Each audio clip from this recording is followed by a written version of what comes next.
Agora, eu não sei se vocês estão sabendo, mas a gente está num mês, né, que é o Março Amarelo, que fala da endometriose. Então, a gente já conversou sobre esse assunto em alguns momentos, né, algumas vezes aqui no programa, mas hoje a gente vai fazer a pauta de uma forma muito completa, né, trazendo mais elementos de quem passou pelo problema e que hoje cuida de muita gente. Então, deixa eu apresentar para vocês Dr. Marcos Cherniakowski. Acertei? Bem-vindo! Tudo bem? Ginecologista, é sempre um prazer recebê-lo. Sempre honra, né, doutor, aqui. Prazer é todo meu, Carol. Boa tarde a você, boa tarde a Ari, boa tarde a todos os telespectadores. Março Amarelo, então endometriose, uma doença extremamente importante que tanto acomete as pacientes, a qualidade de vida dessas pacientes. Eu acho que nós vamos conversar bastante sobre isso. Então, é um prazer enorme estar aqui com você. Prazer nosso. Vai chegar muita pergunta, até porque a gente vai linkar, então, toda a referência e especialidade médica com a terapeuta Ari Steffen. Bem-vinda. Obrigada. Que tem um trabalho tão lindo que ajuda muita gente, mas graças à sua história, né, e tudo que você enfrentou com a endometriose, né? Pois é. Gratidão, mundão, pelo convite. É uma honra realmente estar aqui, poder falar nesse mês de conscientização um pouco mais sobre a doença, que ainda é tão desconhecida por tanta gente, né? É verdade. Comum e desconhecida, né? A gente fica ali numa questão complicada até quando a gente fala de endometriose. Mas antes, a gente preparou um VT de abertura que vai falar dos dados, né? É legal que a gente tenha aí uma noção dos números. Olha lá.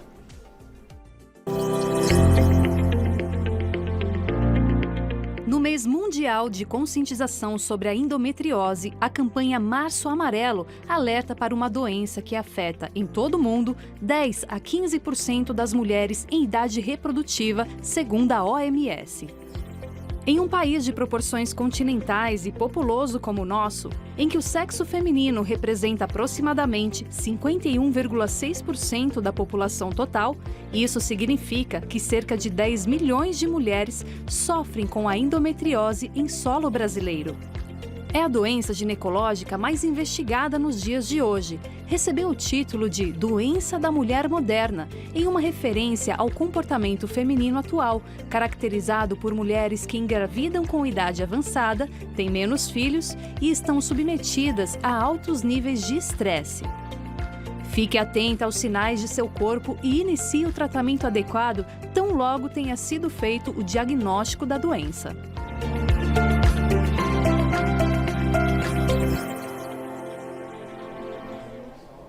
Tá, e é interessante como algumas doenças acabam impactando com as questões emocionais, né?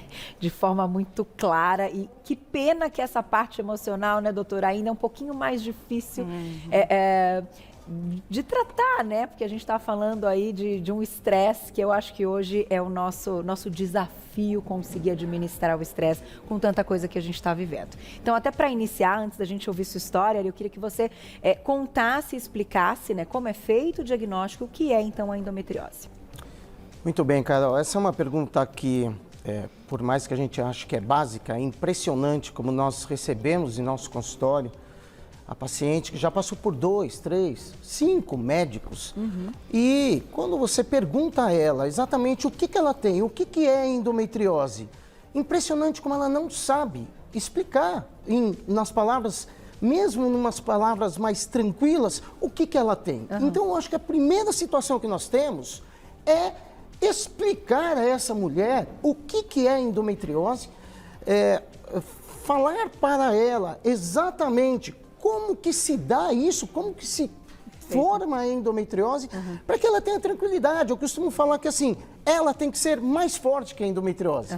E qual é a primeira situação que ela pega? Ela vai nas redes sociais e ela vai pegar os casos de endometriose, os mais agressivos, aqueles que acabam tendo mais problemas dentro da saúde mesmo de uma mulher, e ela se vê dentro daquele caso. Entendi. Então, endometriose nada mais é do que a saída do tecido endometrial, aquele tecido, aquele tapete que reveste o útero por dentro, que é a menstruação que a mulher tem. E essa menstruação, através das tubas, das trompas, ela cai dentro da região pélvica ou abdominal e se implanta.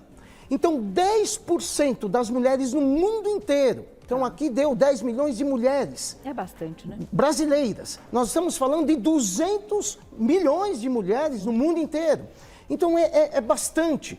A endometriose hoje já deveria ser considerada uma doença de saúde pública. Tá. Assim como diabetes, assim como hipertensão, ela tem essa importância. Então, esse tecido, que não é normal naquela região pélvica, causa uma reação inflamatória. Essa reação inflamatória pode ser uma reação inflamatória muito pequena, como pode ser uma reação inflamatória muito grande, e é isso que vai determinar os sintomas que essa mulher vai ter. Então, a gente vai colocar aqui umas imagens, até para a gente, né, visualizar isso que o doutor está explicando. E aí, claro que se você já quiser comentar, né, com as imagens, as queixas, então algumas são muito conhecidas, muito ditas, né, e até exploradas um pouco mais. No entanto, outras eu até estava lendo, mas eu não sabia que no período menstrual, por exemplo, algumas mulheres que têm endometriose acabam tendo até uma questão da urina modificada, enfim, coisas assim que acabam... A gente acaba não dando valor no que está acontecendo e não nota que aquilo está associado a alguma queixa, né, doutora? Sim, com certeza. Vai entrar aí o vídeo para vocês, então. Já é importante falar que sintomas. Então, aí mostrando exatamente como que acontece a endometriose, que é a descamação desse tecido, desse tapete que reveste o útero por dentro. Na menstruação é normal que ele saia, isso é comum a todas as mulheres. Mas 10% dessas mulheres, esse tecido, ele não é absorvido, ele se implanta. E o que as pessoas não entendem é que ele é esse tecido menstrual. Portanto, quando a mulher menstrua naquele mês a mês, aonde ela tem esse tecido implantado, ele vai estar sangrando também. Ele vai estar menstruando, ele é ativo. E essa reação inflamatória vai aumentando mês a mês. Este é o grande problema que nós temos em relação à endometriose. Ainda é uma doença de diagnóstico tardio. A média hoje é de 7 a 10 anos para que ela ache um profissional que entenda realmente dessa doença e que pense nessa doença. Então, isso não é uma particularidade aqui do nosso país, isso acontece no mundo inteiro ainda. Então, por isso que é importante essa conscientização em relação à endometriose. Então, esse tecido pode se implantar em vários órgãos, no ovário, embaixo do útero, no intestino, na bexiga. Esse ambiente inflamatório pode irritar, como você mesma falou, a bexiga, dando dor ao urinar, dando ardência ao urinar e, inclusive, sangramento na época menstrual ela pode ter. Então, claro que cabe ao profissional que está vendo esse caso pensar na endometriose e levar uma linha de diagnóstico e de tratamento e de tranquilidade para que essa mulher faça realmente a melhor escolha. E tenha qualidade de vida, né?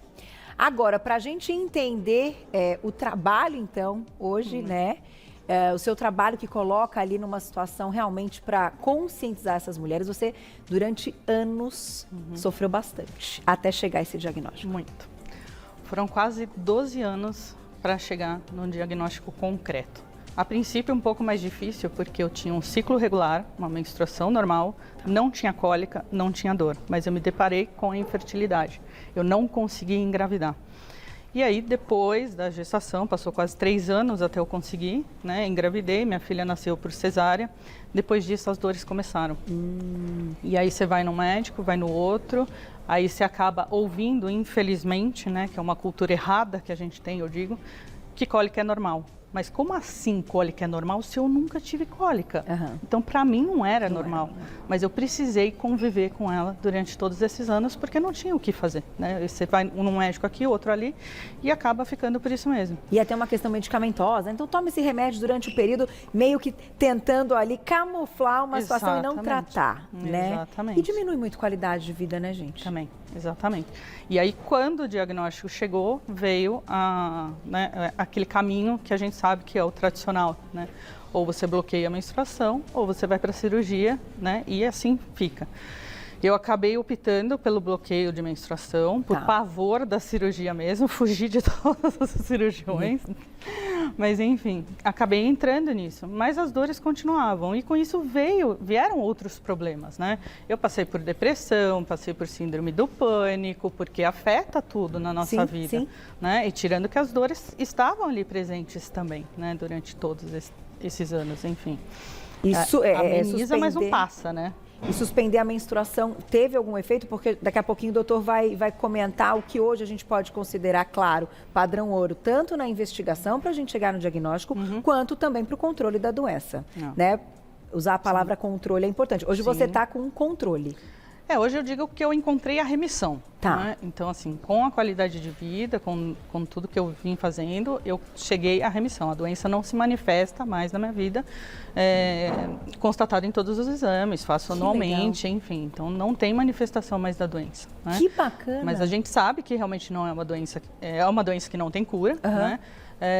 E se eu voltar a toda aquela vida errada ali que eu tinha lá atrás, a doença pode vir a se manifestar novamente, com certeza. E o que era esse errado que você colocou entre aspas?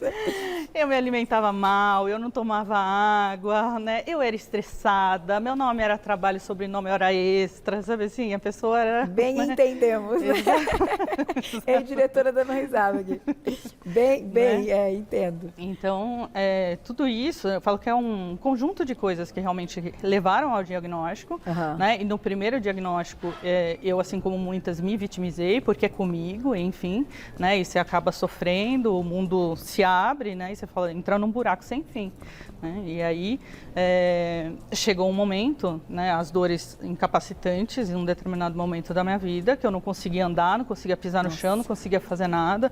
Eu andava curvada, segurando a minha barriga, assim. E devagar, não conseguia muito também, porque, assim, você não consegue nem respirar quando você está com muita dor. Sim, a dor né? incapacitante, Então, sabe? Você não consegue. Então, eu passei por isso até chegar um dia que eu pedi para morrer.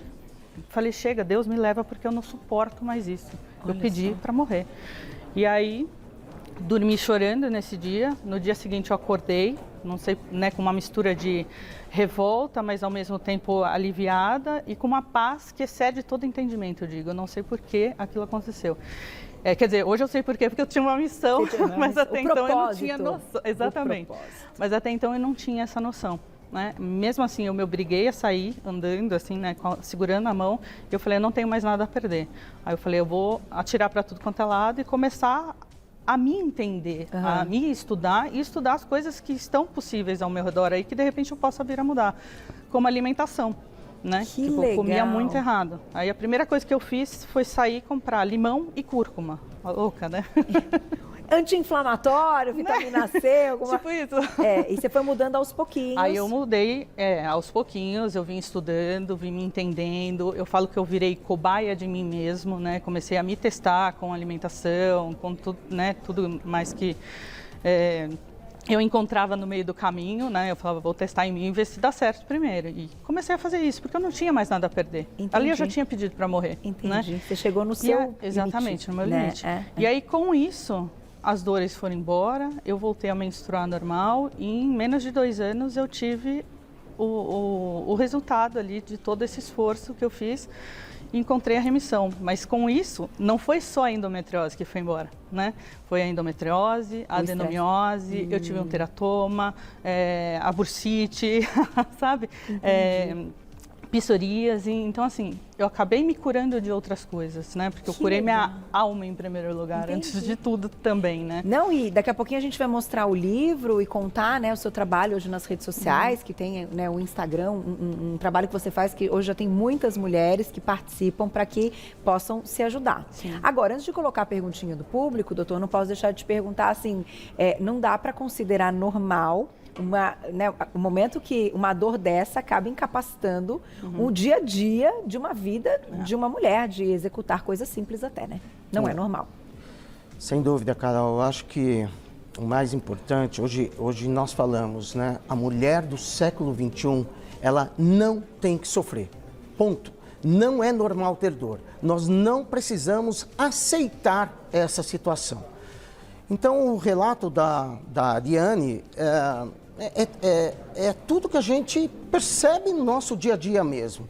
E que a gente passa para a paciente. Eu acho que o tratamento é essa interação entre o médico e a paciente. Não, nós não temos que ter única e exclusivamente a cirurgia como um tratamento para essa mulher. Entendi. Hoje, como nós observamos ser sistêmico a própria endometriose, nós preconizamos um tratamento multidisciplinar. Então, é importante você passar isto para aquela mulher. Fala, olha, você tem endometriose, você explica, você fala o porquê dos sintomas que ela está sentindo e você fala, olha, eu preciso que você melhore sua alimentação e isso nós temos dados falando que melhora. Praticar atividade física. Muitas vezes, se ela não está conseguindo lidar sozinha com essa situação, um acompanhamento psicológico junto e deixar o tratamento cirúrgico para situações mais específicas. Cabe aqui uma observação. A remissão dos sintomas é diferente da remissão da doença. Da doença, ok. E é isso que a gente preconiza. Por isso que a gente usa controle e não usa cura. E isso não tem problema em falar isso. Outras doenças a gente também usa essa mesma termo. O mioma também é controle. Um corrimento vaginal também é controle, ele pode voltar. Então não é nenhum problema falar que está com uma doença que não tem cura e tem controle, para que ela realmente participe também desse tratamento. O objetivo é cessar as queixas, né? Aquilo que inibe ali uma qualidade de vida. Agora, fico pensando, doutor, por que então o diagnóstico tão difícil até hoje? É uma falta, muitas vezes, de uma percepção ali de um profissional que está lidando e ouvindo as queixas dessa mulher, de não ter ideia de fazer essa investigação, ou ainda o diagnóstico e os exames estão mais distantes dessa maioria? Queria entender essa parte. Excelente pergunta, Carol. A verdade é que é uma desinformação do meio médico, é uma desinformação do patrão em relação ao funcionário, é uma desinformação até da funcionária. A endometriose continua sendo uma doença subnotificada. Então, explicar para aquele patrão que aquela mulher está faltando porque ela tem muita dor é muito complicado. Entendi. E ele não entende exatamente o que vem a ser essa endometriose. Explicar para um outro colega que não é especialista, que não estuda essa doença, também é complicado. Então, esse diagnóstico tardio, ele se dá por várias situações, a desinformação e outra. É muito comum e é um público que a gente está dando muita ênfase hoje, a adolescente.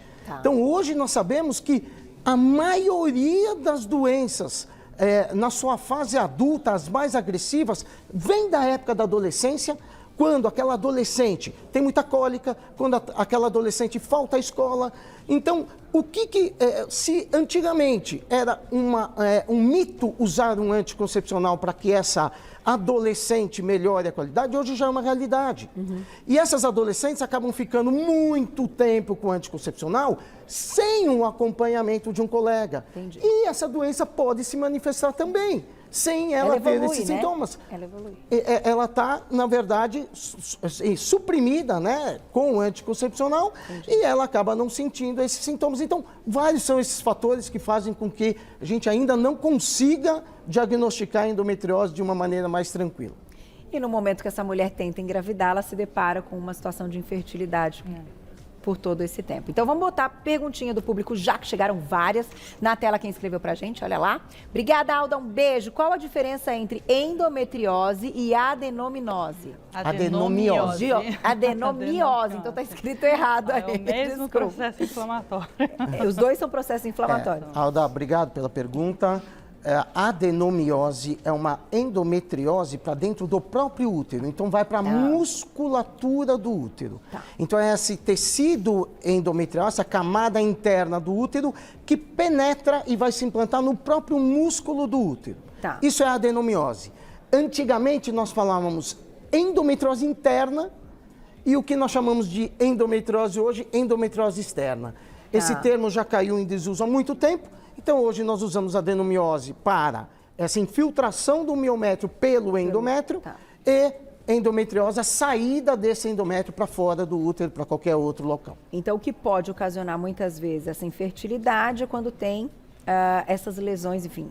porque é um processo útero. inflamatório, né? Como é que a pessoa consegue engravidar estando inflamada? É muito difícil, é um ambiente meio que hostil, né? Hostil, entendi. E com pontos ali que muitas vezes esse feto não vai conseguir, né? Desenvolver. Mas é importante aqui, Carol, falar o seguinte, né? Não é porque tem endometriose, porque tem adenomiose que não vai engravidar. Sim, entendi. Nós estamos falando aqui, no caso de endometriose, 30 a 50% das mulheres com endometriose pode ter uma dificuldade para engravidar. Quando nós falamos em adenomiose, para que vocês tenham uma ideia, 30% das mulheres são assintomáticas e o achado é pelo exame mesmo. Então, não traria nenhum grande problema a essa mulher, porque senão fica a ideia para o público de que eu tenho adenomiose, eu tenho endometriose, eu já vou ter dificuldade para engravidar. Entendi. Não é desta maneira. Não é sinônimo de infertilidade. Tá. Pode vir a dificultar a engravidar. Mas Não a é uma gente tem sentença. inúmeros relatos de mulheres que conseguem engravidar mesmo com a doença ativa. Né? Perfeito. Tem perguntinha do público, olha lá. Obrigada, Karen, um beijo. Mesmo com a retirada do útero, a mulher pode desenvolver endometriose? Pode. Essa também é uma pergunta bem interessante, porque muitas mulheres chegam e falam, olha, tira meu útero que acabou a minha endometriose. O fato é que o útero, ele só responde ao hormônio. Quem estimula a formação e esse ciclo menstrual são os ovários. Então, se ela fizer uma esterectomia, que é a retirada do útero, e ela tiver implantes lá dentro, mesmo que sejam eles microscópicos, ela pode continuar desenvolvendo essa doença. Então não é sinônimo também, ajuda em muitas situações, é muito comum em casos graves nós optarmos por retirada de lesão nos ovários, embaixo do útero e ao mesmo tempo fazer uma esterectomia. Então é o tratamento da doença como um todo e não só a retirada do útero muitas vezes. Perfeito. Vou aproveitar que a gente está falando sobre isso. A gente foi ouvir as palavras da doutora Vanessa Prado, ela é cirurgiã do aparelho digestivo e ela vai falar da questão da endometriose no intestino, né? Fundamental. Que também pode acontecer, olha lá.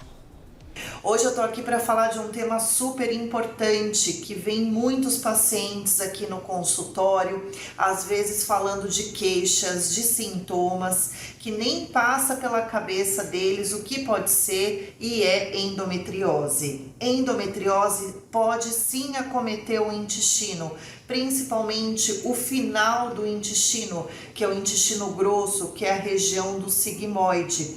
Então esse endométrio ele sai de dentro do útero e ele acomete essa região do intestino, do final do intestino. Pode ter no apêndice, que fica do lado direito, pode também, mas é mais comum do lado esquerdo. E dá algum dos sintomas que a gente recebe aqui no consultório, como: doutora, eu tô com uma dor ali pélvica, uma dor no pé da barriga, eu não tô conseguindo evacuar direito, eu tô com a sensação que eu não consegui evacuar de forma completa, fica como se fosse um peso ali na região do lado esquerdo do corpo, ali na parte esquerda do intestino.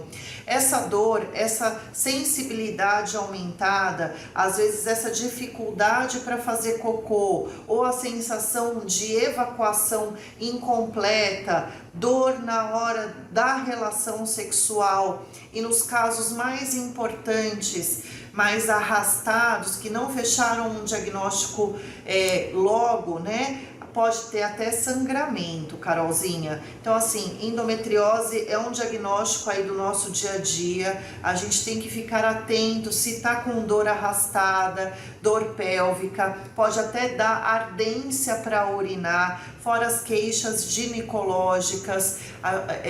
As pessoas precisam ficar atentas a esse quadro de dor e procurar o especialista. Geralmente é uma equipe multidisciplinar, então é o ginecologista com o proctologista, o cirurgião do aparelho digestivo que cuida desse paciente. Alguns casos são cirúrgicos e aí a cirurgia vai de acordo com o acometimento da doença, né? Uma doença benigna e tem cura. Então, se você está com dor ou algum desses sintomas, procure especialista. Beijo, Carol, sempre um prazer falar com você. Beijo para vocês, para todo mundo.